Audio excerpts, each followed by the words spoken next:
ఆకలి అసలే షుగర్ పేషెంట్ని తట్టుకోలేకపోతున్నాను. అయ్యో ఈ కర్మ నాకేంటి? ఆంజనేయ నువ్వే కాపాడాలయ్యా. మహానుభావ అయ్యా ఆకలి ఆకలి.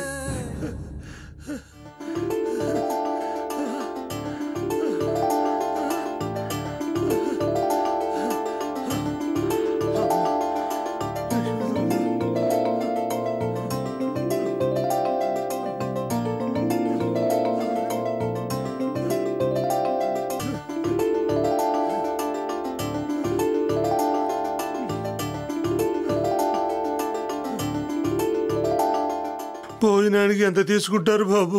చా భోజనం అయితే 50 రూపాయలు, మామూలు భోజనం అయితే 30 రూపాయలు. నా దగ్గర ఈ కాస్త ఉంది, వీటికి ఎంత వస్తే అంత అన్నం పెట్టండి చాలు బాబు. ఆఖరికి ఉత్త అన్నమైనా పర్వాలేదు, కాస్త ఆకలి తీరుతుంది. నిన్నటి నుంచి భోజనమే చేయలేదు బాబు, అర్థం చేసుకోండి.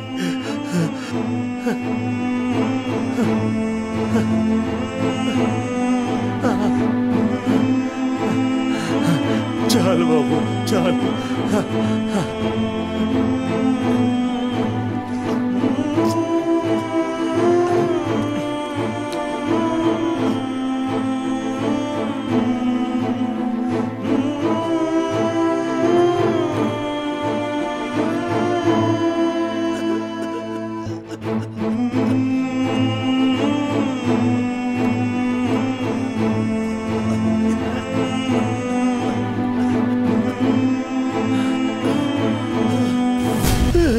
ఏంటి పెద్దయినా అంత కన్నీళ్ళు తెచ్చుకోవాల్సిన బాధ ఏమొచ్చింది నీకు? నాతో చెప్పకూడదా?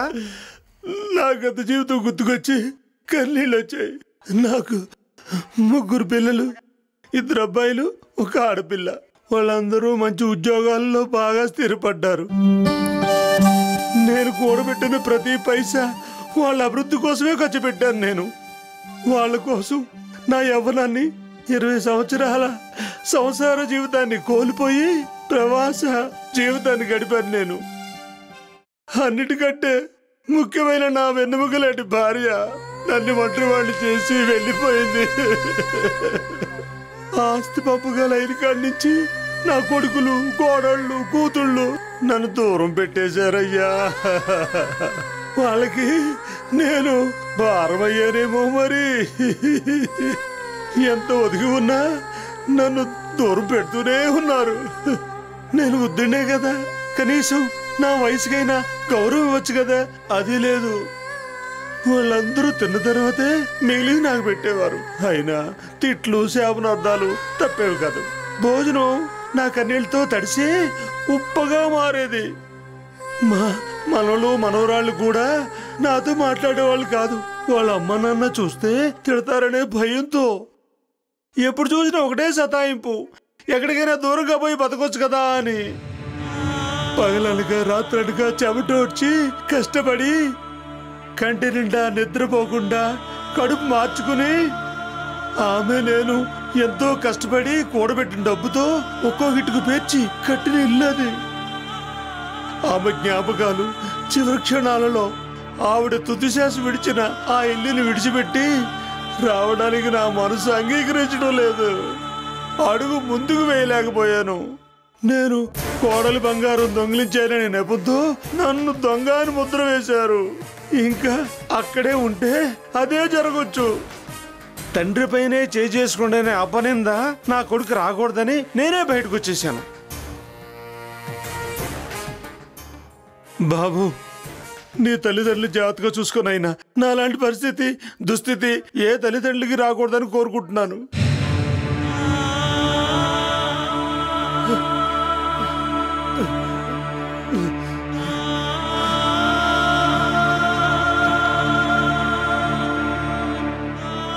భోజనం చాలా బాగుంది బాబు, కడుపు నిండా తిన్నాను. వద్దు ఉంచి పెద్దాయన, మీరు ఈ హోటల్కి ఎప్పుడైనా రావచ్చు, కడుపు నిండా భోజనం చేయొచ్చు.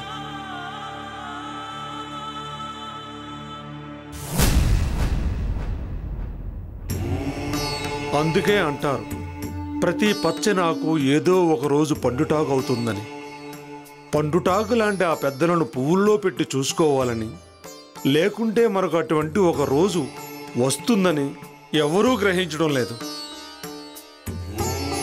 ఈ పెద్దయిన ఆవేదన చూసిన తరువాత మీలో ఒక్కరి మనసు మారినా చాలు, మార్పు మన నుండే ప్రారంభం కానియండి.